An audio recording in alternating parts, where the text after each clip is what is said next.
왜 한국 사람만 저렇게 대하는 거죠? 여성은 화가 나서 항의했습니다. 그러자 담당자는 그건 당연한 거라며 설명을 해줍니다. 여성은 할 말이 없어져서 그냥 끄덕거릴 뿐입니다. 과연 이 여성에게는 어떤 일이 있었던 걸까요? 이 내용은 영국인 여성의 사연을 재구성한 것입니다. 안녕하세요. 영국에 사는 이사벨라라고 합니다. 저는 영국에서 작은 무역회사에 다니고 있습니다. 저는 이번에 언니와 여행을 하면서 한국의 여권에 대해 놀라운 경험을 하였습니다. 그래서 그 이야기를 해보려고 합니다. 저에게는 사랑하는 언니 레아가 있습니다. 우리 언니는 조금 특이했어요. 어려서부터 언어에 특별한 재능이 있어서 세계의 다양한 언어를 익히는 걸 너무 좋아했어요. 저는 그런 언니가 언제나 자랑스러웠어요. 제가 얼마나 언니가 좋았으면 어려서부터 언니만 쫓아다녀서 다들 저보고 언니의 열쇠고리라고까지 말했어요.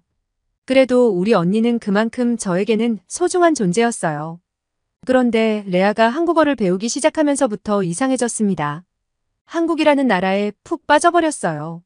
이렇게 과학적이면서 재미있는 언어는 처음이라며 미친 듯이 한국어를 공부했어요. 그리고 한국의 드라마나 영화에도 많은 관심을 보이며 닥치는 대로 보았어요. 제가 그게 뭐가 재미있냐고 하면 한국은 다양한 소재로 스토리를 만드는 능력이 최고라고 했어요. 특히 기생충이라는 영화로 오스카 상을 탄 봉준호 감독의 영화라면 아마 대사를 외울 정도로 봤을 거예요. 그러더니 훌쩍 한국으로 한국어와 영화를 배우겠다며 유학을 떠나겠다고 했어요. 저와 부모님은 유럽에도 좋은 대학들이 얼마나 많은데 왜 하필 한국으로 유학하러 가겠다는 거냐며 언니를 말렸어요. 게다가 영어만 할 줄 알아도 세계 대부분 나라에 가서 살아도 어려움 없이 언어를 쓸 수 있는데 굳이 한국어를 배워야겠냐고 하셨어요. 하지만 레아는 한국어 같은 언어는 세상에 없다며 깊이 있게 공부하고 싶다고 했어요. 우리 언니 레아는 한번 한다면 누구도 말릴 수 없는 성격이었어요. 집념이 엄청나서 한번 한다고 하면 다 해내는 성격이라서 좋기도 했지만 그만큼 고집이 셌어요. 저는 언니가 저의 우상 같은 사람이라서 그런 사랑하는 언니와 멀리 떨어진다는 생각에 많이 울었습니다. 언니는 제게 한국에 꼭 놀러 오라며 자신이 좋은 곳을 많이 알아놓겠다고 하며 웃었어요. 언니가 떠나는 날 우리 식구들은 공항에서 언니 배웅을 했는데 정말 그날 생각을 하니 다시 한번 울적해지네요. 그렇게 한국으로 떠난 언니는 잘 지낸다고 했어요. 가끔 대학교 친구들과 함께 찍은 사진과 한국의 모습을 찍은 사진들을 보내줬어요. 레아는 한국에서 정말 잘 지내는 것 같았습니다. 저는 다른 나라에 대한 편견을 가진 건 아니었지만 영국에서만 살다 보니 언니가 왜 한국을 그렇게 좋아하는지 알 수가 없었어요. 그런데 어느 날부터 언니가 보내주는 사진에 자주 보이는 한국 남자가 있는 거예요. 저는 이상한 느낌이 들었어요. 그 느낌을 무시할 수 없어서 저는 언니에게 가봐야겠다고 마음먹습니다. 그래서 방학을 맞이해서 한국에 가기로 합니다. 무작정 아르바이트로 번 돈으로 한국행 비행기 표를 끊었어요. 영국에서 출발해서 한국의 인천공항에 도착했습니다. 인천공항은 정말 편리했어요. 물론 외국인이라서 입국 심사가 좀 걸리긴 했지만 QR코드 몇 번만으로 입국 심사를 끝낼 수 있다니 너무 효율적이었어요. 인천공항은 크고 조명도 엄청나게 밝고 화려했어요. 뭔가 반짝거리는 느낌이 나는 공항이었어요. 제가 출발한 영국의 히스로 공항은 세계적인 공항 중 하나였지만 거기보다 훨씬 좋아 보여서 조금 충격이었습니다. 저는 언니에게 말도 없이 무작정 한국으로 왔기 때문에 잘 찾아갈 수 있을지 걱정이 되었습니다. 그래서 지도 앱을 보면서 지하철을 타러 갔어요. 지하철은 바로 공항이랑 연결되어 있어서 편했어요. 하지만 지하철에 입구가 많아서 어디로 들어가야 하나 고민했습니다. 그때 지나가던 한국인 할아버지가 유창한 영어로 어디 가냐고 물어보셨어요. 저는 깜짝 놀랐지만 앱을 보여주면서 내가 가야 할 역의 이름을 말해줬어요. 할아버지는 손가락으로 지하철 개찰구를 이쪽으로 가면 된다고 말해주셨어요.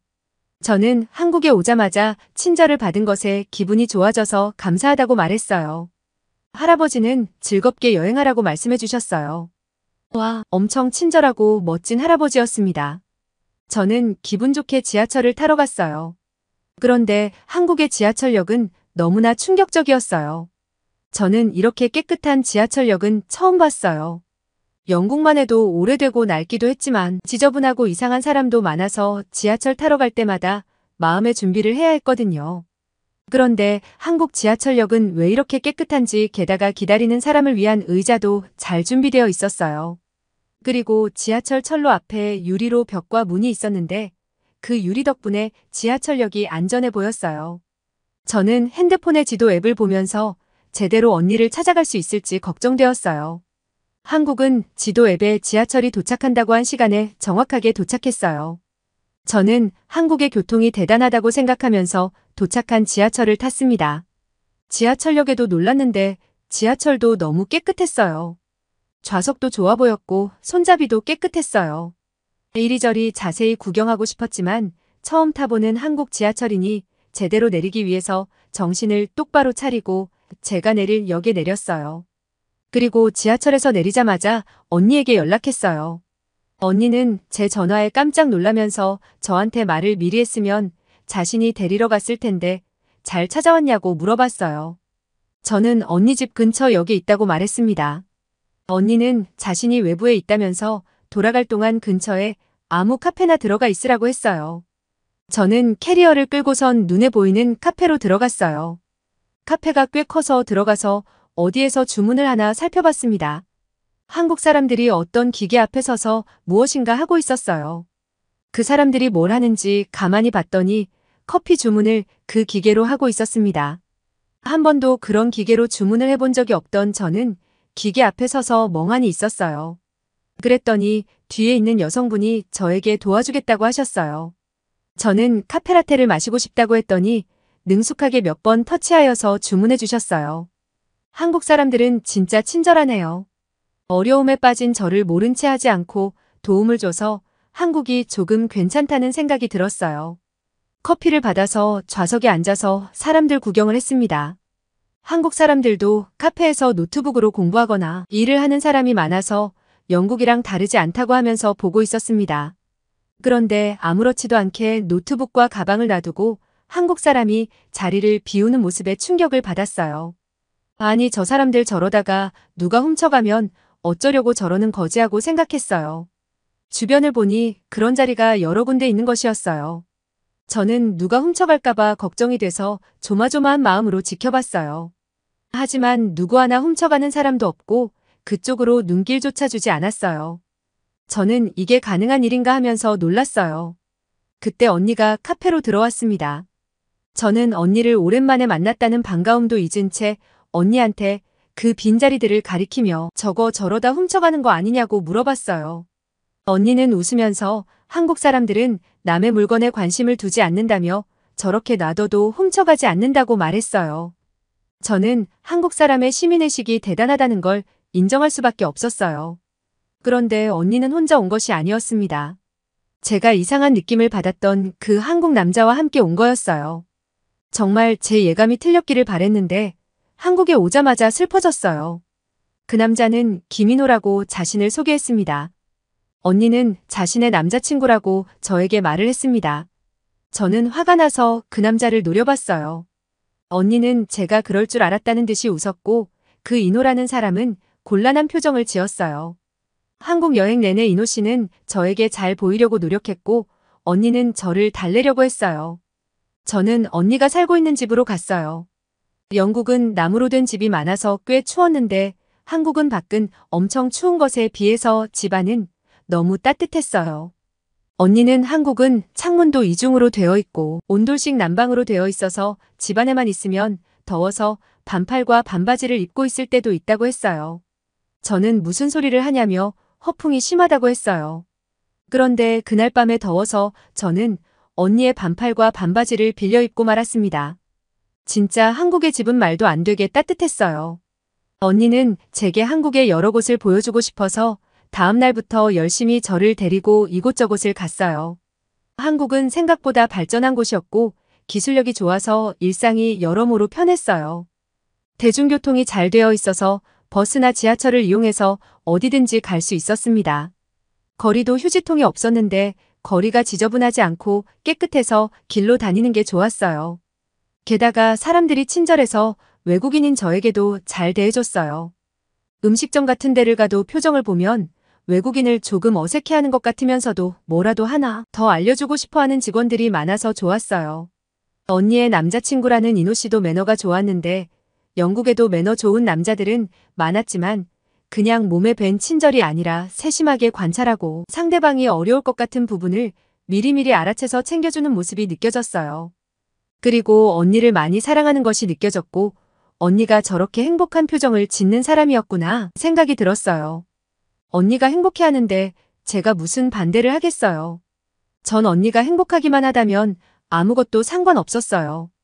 그리고 그렇게 언니는 이노 씨 이제는 형부와 결혼했습니다. 언니가 결혼한 지도 5년이 되었네요. 매년 영국으로 우리를 만나러 오던 언니와 형부는 이번에는 형부의 사업이 너무 바빠서 언니만 오기로 했어요. 그래서 저와 함께 이탈리아를 여행하기로 약속했습니다. 영국에 먼저 도착한 언니는 자신이 받은 한국 여권을 자랑했어요. 언니는 결혼 후에 한국 국적으로 귀화했지만 여권은 좀 늦게 나와서 2년쯤 걸렸다고 하네요. 저는 그게 뭐가 좋냐고 차라리 영국 여권을 그대로 쓰지 그랬냐고 했어요. 하지만 언니는 한국 여권은 대단하다며 엄청나게 좋아했습니다. 우리는 같이 이탈리아를 여행하게 되었는데 로마 국제공항으로 가게 되었어요. 영국에서 이탈리아 로마는 가까워서 그렇게 오랜 시간이 걸리지 않았습니다. 비행기에서 언니와 함께 내렸는데 저는 입국 심사대에서 너무 놀라운 장면을 발견했어요. 거기에는 한국인 전용 자동 출입국 심사대가 있는 거였어요. 아니 이탈리아 사람도 아니고 한국 사람을 위한 전용 출입국 심사대라니 저는 잘못 봤나 해서 눈을 비볐어요. 하지만 정말 거기에는 한국인 전용 입국 심사대가 있었고 언니가 그쪽으로 가서 여권을 찍자 바로 입국 심사가 끝나는 자동 출입국 심사대였어요. 저는 먼저 나가는 언니를 멀리서 바라보면서 입국 심사를 기다렸어요. 꽤나 한참 기다린 끝에 저는 입국 심사를 할 수 있었어요. 화가 나서 공항 입국 심사 직원에게 한국인들만 특별 대우를 하는 게 아니냐고 했어요. 그러자 그 직원은 한국 사람들은 예의도 바르고 외국 여행도 많이 오기 때문에 굳이 붙잡고선 심사할 필요가 없다고 말합니다. 그리고 그들의 여권은 세계에서도 인정하는 여권이기도 하고 한국인들은 정치나 종교적으로 문제를 일으키지 않으며 다른 나라에 가서도 불법 체류할 가능성이 작다고 했습니다.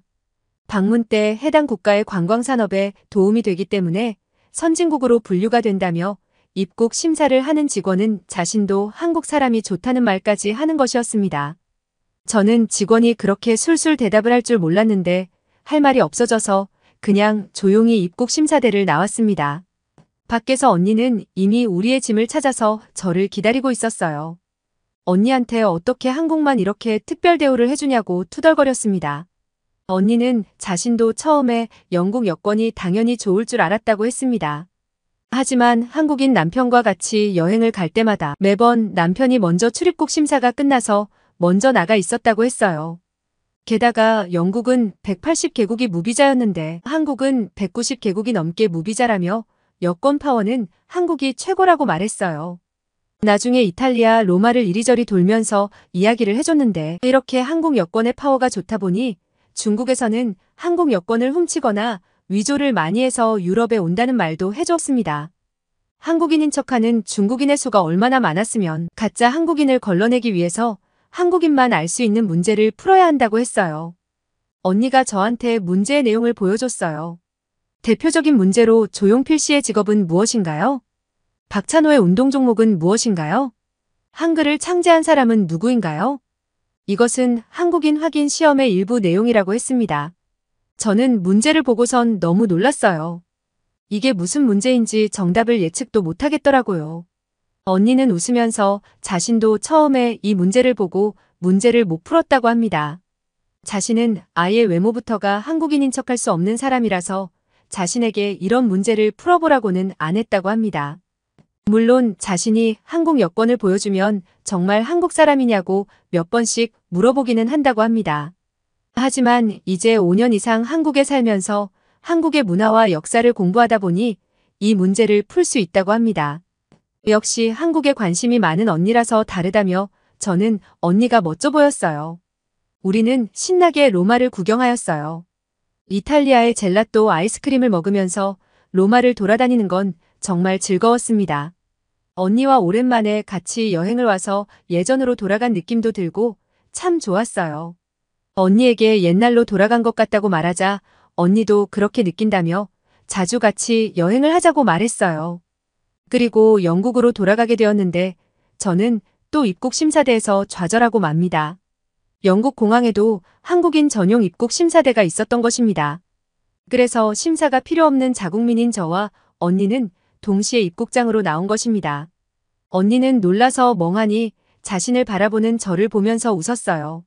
한국 사람이란 게 이렇게 부러워지다니 한국 여권 파워에 다시 한번 놀랐습니다. 저의 이야기는 여기까지입니다. 여러분 이사벨라 씨의 이야기 어떻게 보셨나요? 한국의 여권은 세계적으로도 유명합니다. 한국 사람들은 해외여행도 많이 즐기고 해외여행을 가서도 문제를 일으키지도 않는 사람들인데다가 한국의 국력도 많이 올라간 이유도 있을 것이라 생각합니다. 그래서 한국 사람이라면 비자 없이도 입국할 수 있는 나라도 190국 이상이기도 하고 유럽의 여러 공항에서 한국인만을 위한 입국 심사대가 있을 정도라고 합니다. 한국 사람이라는 것이 자랑스러워지는 사연이었습니다. 감동TV는 감동적이고 재미있는 사연을 기다리고 있습니다.